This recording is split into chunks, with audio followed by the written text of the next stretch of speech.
Magandang araw muli mga ka-DIY, welcome back muli sa aking channel, Ariel Vlog, Full DIY. For today's video ay i-share ko naman kung paano magkabit nitong interrupter relay. Ito, interrupter relay. Pinakabit ito sa ating mga busina para mas maganda yung tunog ng ating mga busina. Pero bago tayo mag-start, yung po pala sa mga hindi pa nakaka-subscribe sa aking channel, please paki-subscribe at paki-pindot na rin yung bell button dyan sa baba para updated po kayo sa mga susunod ko pa na i-upload na video. Start na po tayo. Let's go! 1 minute 37 seconds later.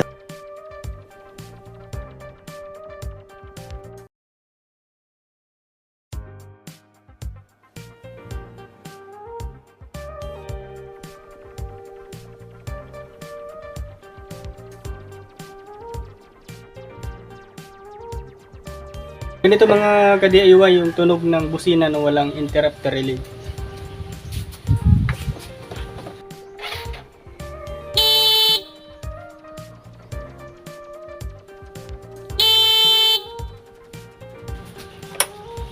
Ganyan yung tunog ng walang interrupter. Ano lang siya, straight.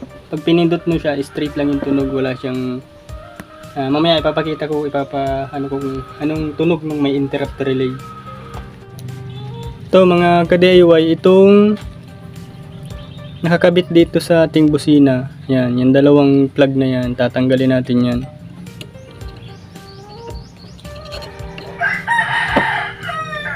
Dito naman natin siya ikakabit sa block at thread nitong interrupter relay. Ito kasing dilaw, itong dalawang dilaw, wala naman yung polarity. Yan, yung dilaw na yan. Doon natin yan isasalpak sa pinagtanggalan natin ito. Ipapalit natin itong dilaw. Ito po. Pagkatanggal natin nitong dalawang nakakonekta mismo sa ating horn. Yan. Yan, natanggal na natin. Isasalpak natin itong red saka yung black na wire ng interrupter. Kung wala kayong tester, okay lang kasi pag mali naman yung pagkakakabit ninyo, malalaman nyo di naman yan tutunog. Pero kung may tester kayo, mas maganda testerin ninyo. Pero okay lang kahit walang tester at di naman yan tutunog. Pag di nagtunog, baliktarin nyo na lang saka yan tutunog. Itong dalawa ito mga ka-DIY, ito yung tinanggal natin dito sa busina. Nakadirekta itong dalawang wire na ito dito sa busina. Ang gagawin natin, sasalpak natin itong red saka itong black dito sa wire na tinanggal natin sa busina.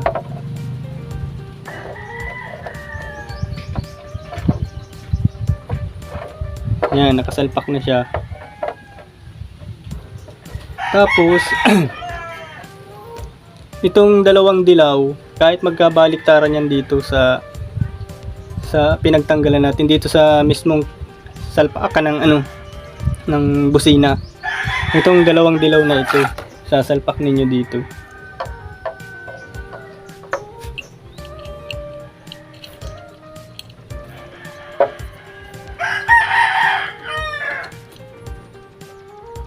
Yan, dalawang dilaw, nakasalpak na siya. Yan, ganito lang po. Itong black saka itong red, ikukunikta natin dun sa wire na tinanggal natin dito sa busina. Tapos itong dalawang dilaw na ito, yun naman yung ipapalit natin dito sa wire na tinanggalan natin kanina. Ganyan lang siya. Ganyan lang kadali magkabit ng interrupter relay.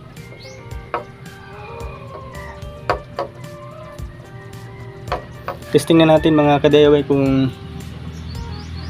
tama yung pagkakabit. Kasi kung di tama, kung wala kayong tester, di naman yan tutunog. Ang gawin nyo, babalik ka rin lang natin itong pagkakasalpak nitong dalawang wire. Magpapalitin lang natin. Testing na natin kung baliktad o hindi.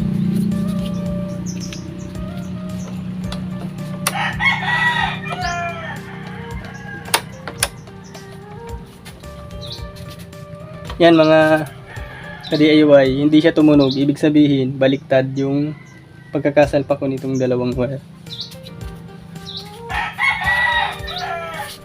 Ang gagawin lang natin dahil wala tayong tester, pagpapalitin lang natin.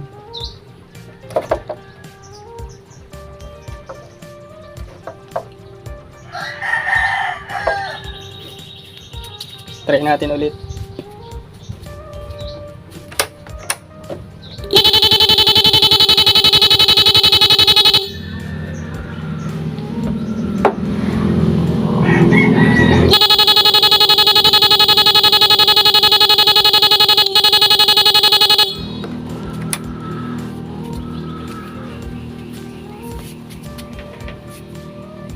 Okay na mga ka-DIY na salpak na natin. Ganun lang kadaling magkabit nitong interrupter relay. Sa sunod na video, i-share ko naman kung paano ikabit ito ng may relay, yung with relay na.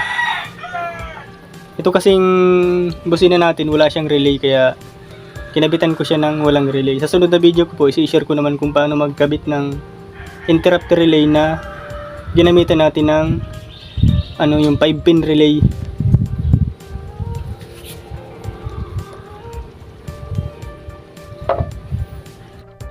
Dito ko na lang ikakabit mga ka-DIY dito sa taas. Mas maganda dito.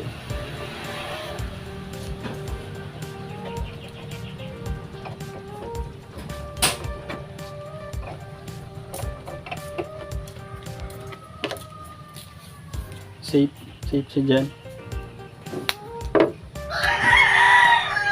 Talagyan din natin ng tape kasi meron siyang labas na walang balot para safe sa